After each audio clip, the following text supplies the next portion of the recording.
Hello class, आज हम travelling wave tube के बारे में पढ़ेंगे। इसकी सबसे पहली चीज़ हम इसके कुछ पैरामीटर्स पढ़ लेते हैं। इसमें फ्रीक्वेंसी रेंज जो है वो 300 मेगाहर्ट्ज़ टू 50 गीगाहर्ट्ज़ होती है। इसका पावर गेन 40 टू 70 डेसिबल्स होता है और output range few watt to megawatt होती है। अगर हम इसके स्ट्रक्चर की बात करें तो इसके स्ट्रक्चर में एक हमारा स्लो वेव स्ट्रक्चर लगा हुआ है, जिसके साथ क्या लगे हुए हैं, हमारे मैग्नेट्स लगे हुए हैं और अटेन्यूएटर लगा हुआ है। उसके अलावा हमारा यहाँ पे इलेक्ट्रॉन गन है, जिसमें हमारे पास क्या है, एक हीटर है और कैथोड है। ये इनपुट और ये आउटपुट है। इलेक्ट्रॉन गन जो होती है वो बेसिकली क्या करती है, मतलब इस चीज़ को हम इलेक्ट्रॉन गन कहते हैं। ये जनरेट करती है इलेक्ट्रॉन्स को, और जो जिसको हम क्या बोलते हैं, कैथोड। कैथोड का काम होता है इलेक्ट्रॉन्स को जनरेट करना और एनोड का काम होता है इलेक्ट्रॉन्स को कलेक्ट करना। ये इलेक्ट्रॉन्स जो हैं वो ट्रैवल करते हैं किस पे, फोकसिंग प्लेट पे। जब ये फोकसिंग प्लेट पे आते हैं, मतलब कि इनका काम क्या होता है, उनको फोकस में रखना, मतलब उनको एक डायरेक्शन में ट्रैवल करवाना। उसके बाद फोकसिंग प्लेट से होते हुए वो स्लो वेव स्ट्रक्चर में जाते हैं। स्लो वेव स्ट्रक्चर में क्या होता है, इनका बंचिंग फॉर्म होती है, मतलब कि ये एक्सीलरेट, इनकी इंक्रीज्ड वेलोसिटी होती है।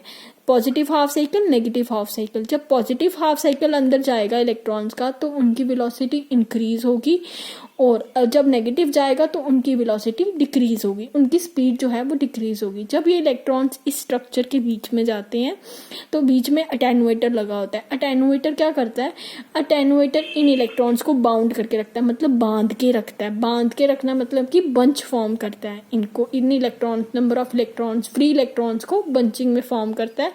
और उसके अलावा जो इसके ये लगाए होते हैं, मैग्नेट्स लगाए होते हैं, वो क्या करते हैं, मैग्नेटिक फील्ड अप्लाई करते हैं और इन बंचिंग में एम्पलीफिकेशन करते हैं।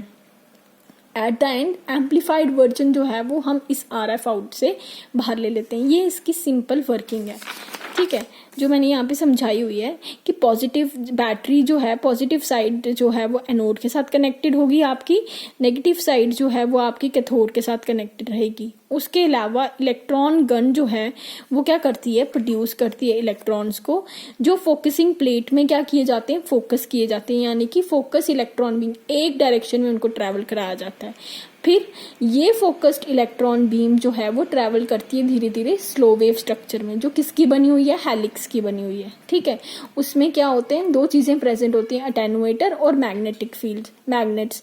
अटेन्यूएटर क्या करती है, उनको इलेक्ट्रॉन को बाउंड करती है। बाउंड का मतलब है कि इलेक्ट्रॉन्स को बाउंड करना और बंचिंग फॉर्म करना, मतलब कि उनको ग्रुप्स में डिवाइड करना। और मैग्नेट्स लगे होते हैं, मैग्नेट्स क्या करते हैं, मैग्नेटिक फील्ड इन इलेक्ट्रॉन्स के ऊपर क्रिएट करते हैं और फिर उसको एम्पलीफाई करते हैं, उनकी एम्पलीफिकेशन करते हैं। अब पॉजिटिव हाफ साइकिल और नेगेटिव हाफ साइकिल दो होते हैं इनपुट सिग्नल में। अगर हम पॉजिटिव हाफ साइकिल के इलेक्ट्रॉन्स अंदर जा रहे हैं तो वो वेलोसिटी इंक्रीज होगी, मतलब कि उनकी स्पीड थोड़ी ज़्यादा इंक्रीज में होगी। और अगर हमारे नेगेटिव हाफ साइकिल्स जो हैं वो जा रहे हैं तो क्या होगा कि उनकी वेलोसिटी जो है वो थोड़ी डिक्रीज फॉर्म में होगी। उसके अलावा ये कहता है कि जो बंचिंग है, बंचिंग को फिर क्या करते हैं हम, इस एम्पलीफाइड बंचिंग को एम्पलीफाई किया जाता है और एम्पलीफाइड वर्जन जो है वो कलेक्ट किया जाता है किस पे, RF आउटपुट पे। ये बेसिक प्रोसेस है किसका, ट्रैवलिंग वेव ट्यूब्स का। अगर हम इसके एडवांटेजेस और डिसएडवांटेजेस की बात करें तो ये एक लो नॉइज डिवाइस होता है, मतलब कि इसमें नॉइज फैक्टर जो है वो बहुत कम होता है।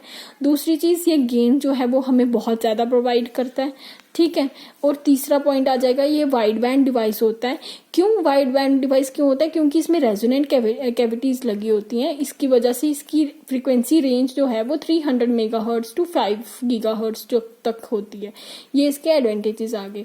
अगर हम इसके डिसएडवांटेजेस की बात करें तो ये लोअर एफिशिएंसीज पे काम करता है, मतलब इसकी एफिशिएंसी जो होती है वो इतनी अच्छी नहीं होती है। और दूसरी, ट्रैवलिंग वेव ट्यूब है तो कपलिंग इफेक्ट जो है वो कई बार टेक प्लेस कर लेता है। एप्लीकेशंस में ये माइक्रोवेव रिसीवर्स में यूज होता है और वाइड बैंड कम्युनिकेशंस में यूज होता है, ठीक है। ये आ गया आपका प्रॉपर किसके बारे में, ट्रैवलिंग वेव ट्यूब के बारे में, कि ये काम कैसे करता है। अगर हम बात करें बाकियों में, हमने 3 इलेक्ट्रॉन्स लिए थे, अर्ली, लेट और रेफरेंस इलेक्ट्रॉन। इसमें भी हम अगर हम कंसीडर करना चाहें तो हम कर सकते हैं कि हम अर्ली, लेट और रेफरेंस इलेक्ट्रॉन 3 इलेक्ट्रॉन्स यहाँ से ले रहे हैं।